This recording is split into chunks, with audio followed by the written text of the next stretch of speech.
What is going on, guys? Welcome. It's your host, Umana, and with me is Jamie Shaw and Joe Tipton of Rivals. Jamie, you put out your 2027 class rankings.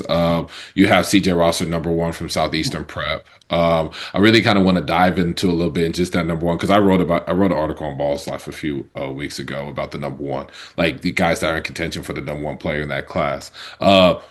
You have CJ Ross number one. That's how I feel personally. Mhm. Like CJ, especially like when I got to see him at the Hoop Fest, got to see him. He came to Dallas. Like I got to see a pretty decent sample size of him. I mean, just his growth as a basketball player. Like, I mean, we know he could shoot the ball. We know he gets someone that could really score on the perimeter. But I think his toughness, like his ability, like to like just move and defend more. Like I think he's becoming more of a even above average defender. And there's even more to unlock there. But just his ability to impact the game outside of scoring for me is what I've been very impressed by with CJ.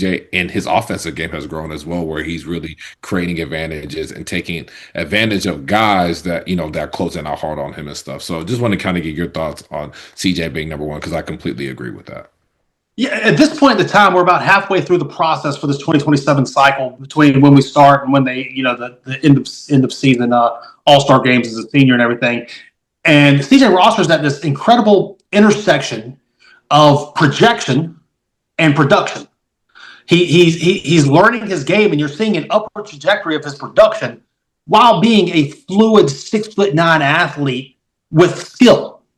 So that gives incredible upside with what he could continue to grow into as he continues to get stronger, as he continues to learn his balance points and get to his spots and all that type of stuff. You're already seeing him be able to put up numbers. This past summer of Nike's EYBL circuit, the 16U with Team United, 19 a game, and he did that as at the top of the chart and all that stuff. Now he's going to Southeastern Prep, playing with other guys. He's got the number 2 player in the class and another top 20 player in the class with Beckham Black on his team, and he's learning how to score within the construct of a team. Coming from Rocky Mount, where he was, he was the guy in his area. He was the guy in his area.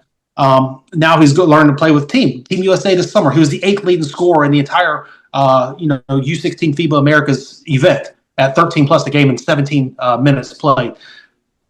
You're seeing his ability to learn. No longer is he just a spot shooter. You talked about the shooting. He's always had shooting touch. I mean, gosh, the balance points and everything hit, the release is beautiful. Now he's learning how to score the ball. He's learning how to play off the ball. He's learning how to get to dangerous points in the middle of the floor on balance, able to rise up and shoot, and allow kind of the offense to work for him. He's also able to, within 3 dribbles, get to a spot, which is dangerous for a shooter, as we're seeing kind of Con Nipple in the NBA right now, learning how to play off of a dribble or two. CJ Rosser, obviously, not comparing him to Con Nipple whatsoever, but I'm saying CJ Rosser's ability to kind of get to a spot within 2 or 3 dribbles and knock down shots, you're seeing that develop. So you're seeing him turn from a shooter to a scorer, but there's still a ton of upside, a ton of runway to get to with CJ Rosser as he continues to grow his game, as he continues to get stronger, as he continues to get more reps within the flow of what he's got going on. Yeah, I'm in a complete agreement. I just like that. I think when you said the intersection of like production and upside, like 100%, because we've always seen the upside. We knew what he could be. Now we're saying like how his shot making has really improved. And like I said, like he's impacted the games even outside of just scoring. Like he's rebounding better, he's defending better, he's using his length better.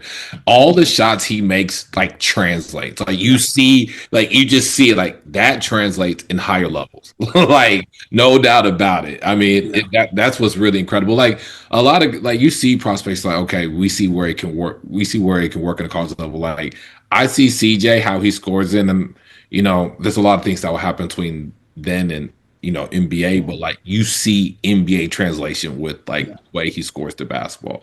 That's just my opinion. So I'm in complete agreement with you, Jamie, on number one. There's a few other guys like Marcus Spears, who's someone that could be that's kind of been that conversation. He's number one in a few other services. You got Obina at 2, which I like Obina. He's healthy. Like we talk like when he's available and he's playing, he looks really really good. So I want to get your thoughts on Obina as well. Yeah, Obina, for me, what he has is a high floor. You kind of see the exact pathway, whereas with a CJ or something like that, you see the value in a forward. There could be many different pathways a forward can take toward an NBA type of archetype at the highest levels of basketball. With Obina, you see the direct pathway that he's taking toward the NBA. Now it's just about expanding his game, walking down that pathway. great rim protector. He has unbelievable timing, and he's fearless around the basket in contesting shots, left hand, right hand. Great timing and all that. He's got nice pop. Now, he's not super athletic, but he's got great timing, which gives him decent pop around the basket as well. Legit 6'11", 7 foot with great length. Obviously, his dad played in the NBA as well. And he's a vertical floor spacer. He's able to play out the dunker spots and everything and get to, you have to stay attached to him. When a point guard collapses the defense, you have to stay attached to him, which opens up space. If you leave him, it's going to be a lob. Does that at the front of the rim, does that from the dunker spots as the roll man, and all that. He's also got some touch. You see it from the free throw line. You see some touch that he has, and he's talking about expanding his jump shot, which is the next step in his game, expanding his offensive arsenal for what he is. But the value that he brings as a big man, it's difficult for big men to be ranked. Big man or centers are totally unique when it comes to the rankings game. It's hard for them to be ranked really high because of the usage. They're not high usage players. However, the unique nature of what a big is totally, it's unique. Very few people are the adequate size with the adequate athleticism with the adequate skill set to be able to play in the NBA, but they have low usage when it comes to it. So there's a weird intersection there. However, you look at Obina Ikezi, and what you see is somebody who fits that mold of somebody that is athletic enough, that is big enough, that is skilled enough, and he's continuing to grow in his game to be able to play at the highest levels of basketball. And there's a clear, direct pathway to exactly what he is with his growth.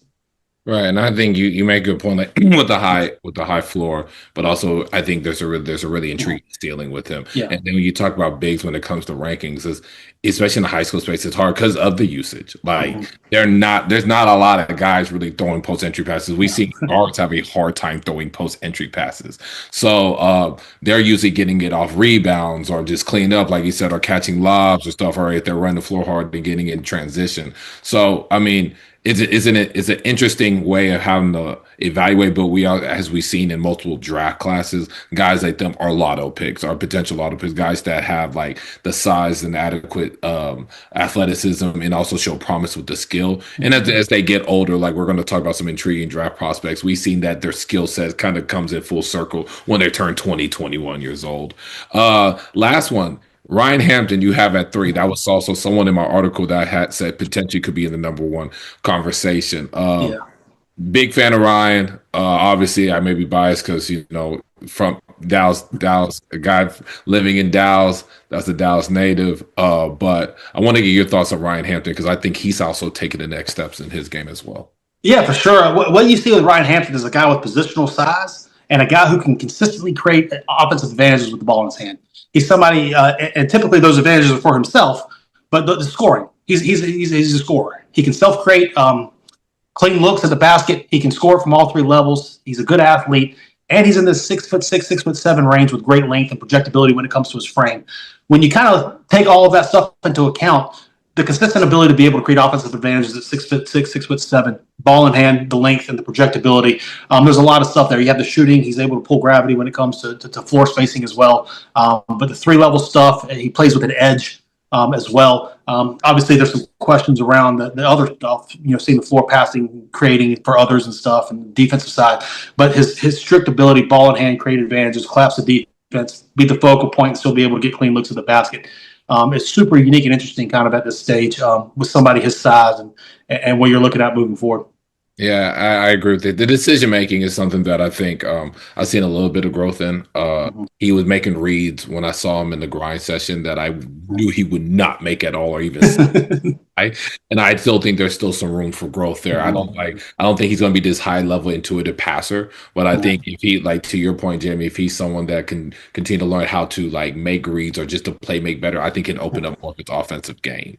And then the next step for him will be learning how to play off the ball. Yeah. Right now he's a ball dominant guy at DME, and obviously, man, if I'm the DME coach, I'm putting it in his hands too because he's able to score 30, wake up out of bed and score 30. But learning how to play off the ball, learning how to get to his spots off of other people as well, and playing as a wing, kind of an initiator out of there. Kind of next steps. Also, that comes with learning balance points and getting to his spots and all that.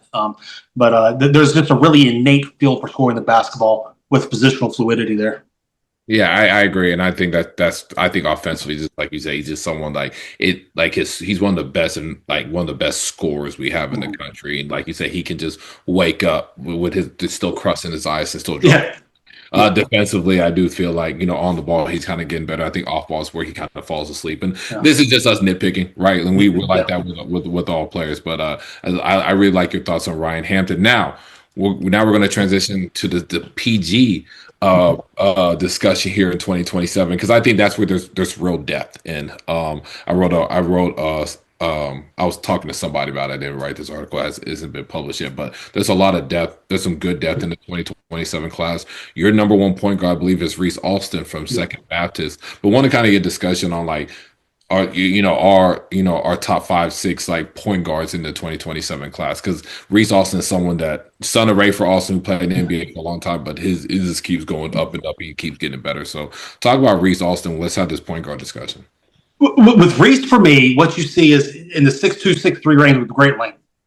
Now he's growing into his athleticism, vertical pop. I mean, that's a play against Southeastern Prep when he split the defense, came down the lane and just dunked it on it. It's he's adding that. For me, what Reese has always been, he's had unbelievable feel on the ball. He's probably the best pick and roll point guard in the class. If not, he's in the conversation for the best pick and roll point guard in the class.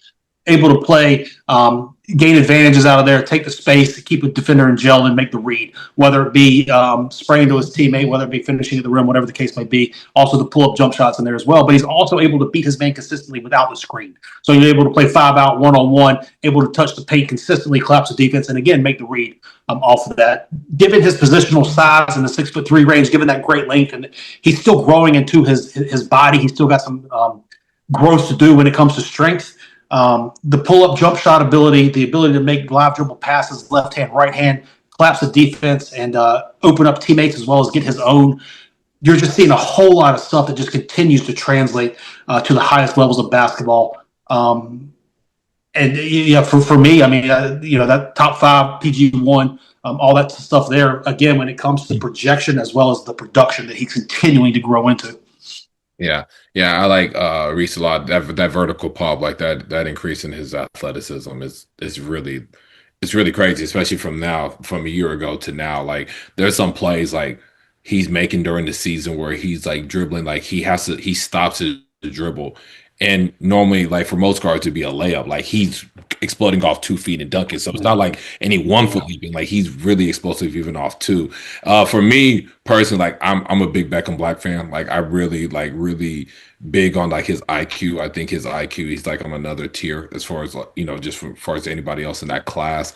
I think for me as a point guard, like in the ball screens action, I just think he can really pick defense apart, and he can manipulate defenses. Just how he, with his pass fakes, his eyes and stuff. His shooting has gotten better. One thing with Reese that I feel like he does a better job of is that one-on-one, like you mentioned. Like I think there is he's such a hard cover one-on-one in isolation. Reese. Yeah. Is like it's impossible to keep him in front, where I think Beckham can really pick you apart, and his offensive game is growing, and his athleticism and his vertical ball. Now he's driving to the basket and he's dunking and stuff like that. That was a high level game. I'll be honest with you, Jamie. That game in Dallas between those two, I didn't give a damn about who won that game. Like I'll be honest, like Southeastern Prep should have won, and they won. They handled business. That was great, but I felt like I was watching 2 potential NBA guards when I watched that game. Reese ended up like with 34, 5 and 5. Beckham had like 36 and 6 or 5 or whatever. Like to me, I think those 2, in my opinion, are the 2 best guards in the country right now. But I also know like you got guys like King Gibbs. I know he's listed as a combo, but just a really high level guard that's having a great season at Spire. And I want you to kind of touch on this. We also have Nazir Anderson. We can't forget about him and Prolific, who has a team that's like a top 3 to 4 team in the country right now. Caden Autry, Jalen Davis, Navarro Bowman for Notre Dame has been fantastic, even going back to the border league. So also want you to just kind of talk about some of your other like high end, like those high level guards that are in that class that kind of fill out your top 5. Yeah, for sure. So when you talk about Beckham Black, right now I have him at 18. He's the number 5 point guard for me. What you see with him is kind of a game manager. You see somebody who, like you said, has a huge IQ. One of the things that really jumped up for him is he's grown. He's legit in the 6'3" range right now. He's got a strong frame with nice length and all that as well. But you kind of see a guy who just really knows how to control a game. He's not necessarily breaking it down, as you mentioned, off the bounce and getting into the paint, doing all this type of stuff. But what he's doing, he's making right reads. He's setting his teammates up, getting guys kind of in the flow of what the offense is trying to do. And he does that at an incredibly high level. Again, a top 20 player, number 18 overall for me with Beckham. And it's super intriguing to see, especially when he's playing at Southeastern Prep, when he has the Obina Keezeys of the world, when he has the CJ Rosses of the world with him. He doesn't necessarily need to be the guy that goes out and does all that. He's the guy that gets everybody involved and keeps everybody happy, plays good point of attack defense, and just kind of a game manager type. Somebody mentioned recently Trey Jones, NBA guard and all that stuff. Just kind of a guy that makes everything run smooth. When you're looking at Nazir Anderson, what you're seeing is, in my opinion, the best point of attack guard in the class. Last year, I called Kingston Fleming's the best point of attack guard. With this Nasir Anderson, on both sides of the ball, he's able to guard at the point of attack, really disrupt things when it comes to his length and his quickness and his tenacity guarding the ball, turning his man multiple times and ripping him and all that. You saw that at the FIBA U16s this summer, but also touching the paint at will. He's also got great balance in the paint. He's a very tricky one because you see what he does at the point of attack. He's got to get his jump shot going. Right, sure. The jump shot's the biggest thing for him. It's going to be the biggest X factor, but his impact on the game at this level is so immense. It's very hard to overlook that, keeping him at number 8 overall in the class, number 2 point guard. His ability to point of attack, his ability to affect the game, his ability to have a huge impact on a game is immense. For me, Dooney Johnson's number 3, Gonzaga commitment out of Wisconsin, 6'6" lead guard, touches the paint at will, plays with tenacity. What you see with him is the projectability when it comes to the size, 6'6" long, and he's able to consistently get paint touches and make plays, collapse the defense, and put pressure on the defense. Able to play on ball, off ball defensively as well. There's positional versatility that comes with that there. And there's just a lot to have there when it comes to projectability, looking ahead as a 6'6" type of point guard who's able to consistently collapse the defense. Navarro Bowman, for me, is the number 4 point guard. You mentioned him earlier, the son of the football player Navarro Bowman, former linebacker. God, the steps that he's taken over the past 8 months have just been immense. You're seeing him at Notre Dame now. Being able to toggle seamlessly between scoring the ball and setting up his teammate. He plays with an unbelievable pace. He's a great athlete. He's able to shoot, which is huge as well. He's just got a pretty complete game as a 6'2" guard with good length and athleticism. The ability to set up teammates and get everybody involved while still scoring the basketball, being an offensive threat in that manner is huge for me. He's the number 4, number 17. So I have 2 in the top 10 right now, Reese and Nas, and then I have 3 that are kind of right there together, 16, 17, and 18 when it comes to Dooney, and then Navarro, and Beckham. And then at number 20 is Jalen Davis out of Washington, another guy who's very fast, can shoot and score that as well. But the point guard class is going to be fascinating to watch as it continues to move forward. I think the conversation is going to be had for all of these guys to move and ebb and flow, and we could possibly see more guys enter the top 10 as well when it comes to that point guard class. But the point guard class in 2027 is shaping up to be a very, very good one.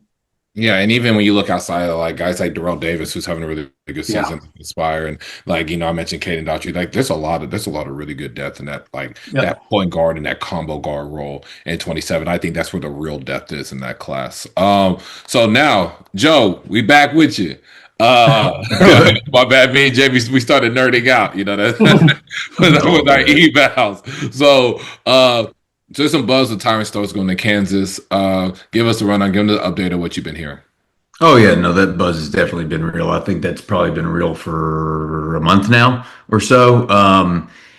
Kentucky was the early favorite there. A lot of things, have since changed in that recruitment. Kentucky hasn't played as well here to start the first half of the season, which I think has also had an impact on, where he was looking. And then as the recruitment kind of went on, Kansas has remained really steady and has a very a pitch that Tyran is definitely listening to. Vanderbilt snuck in an offer. They've had some conversations about potentially getting him on campus in Nashville. I think it's a long shot that he ends up there, to be honest. I think Kansas is kind of the school to watch, and I think that he'll make it back to Lawrence this month for a visit.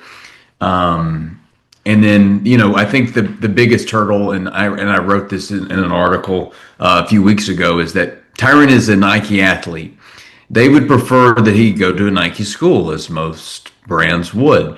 And the fact that Kansas is Adidas, that it is a little bit of a sticking point. But if they can navigate that hurdle, then I think that Kansas is above and beyond the leader to land Tyran Stokes.